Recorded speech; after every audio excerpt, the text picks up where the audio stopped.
ከተሰበሰበ በነጋታው ቀን ጀምረሽ እየዬ የምታነጥፊውን እስከ ዛሬ ድረስ ያለውን ጀስት ሊቭ ሚ አሎን።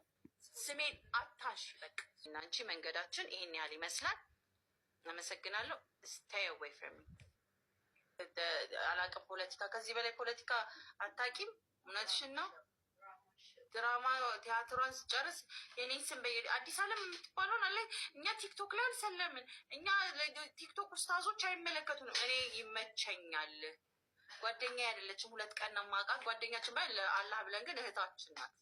ስለዚህ ኖረችውን ኑሮ መኖር ትችላለች። ከአዲስ አለም ላይ ግን ሞረኒ ጓደኛ መሆን አታውቅም። ስልክ ኮንታክት የለንም፣ ፎሎም የለንም። 2 ቀን ቤቷ ሄደናል።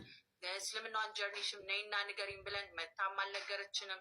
ጆርናንም አላውቅም። ከየት ትምጣ እንዴት ትምጣ የማውቀውም ነገር የለም። የኔን ቤቷ ሂጅም የሰለሙትም 1 ቀን 2 ቀን ኬተባ። ያ ደግሞ ትውውቅም ኢቭን የለንም እኔና እሷ።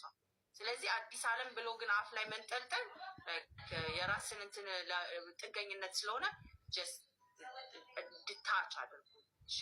ከዛ በኋላ ነው የመጨረሻው የተነጋገርነው ነገር ምንድነው? ሌላ ቦታ ገብታ ካሽሮች ቤት ገብታ ሀዲስ ላይ ሲጠይቁ መልስ የላቸውም ያለችበት አለ። ላሰማችሁ እችላለሁ ከፈለከው ማለት ነው። ላሰማችሁ እችላለሁ። ሀዲስ ላይ ሲጠይቁ ሙስሊሞች ጸጥ ነው የሚለው። እዛ ካፊሮች ቤት ገብታል። ከአንቺ አንጻር አከብርልሻለሁ፣ እነሱ ደግሞ ይህንን አያምኑም እያለች ካፊሮችን ወግና ስትከራከር ነበር። በዛ ነው። ከዛ በኋላ ነው ላይ መጥቼ ስም ሳልጠቅስ ጥንቃቄ አድርጉ ብዬ ወንድሞቼን ሞክሬያለሁ። እነዚህ አብራሂማ፣ ኡስማን፣ አህመድ የሚባሉትን መክሬያቸዋል።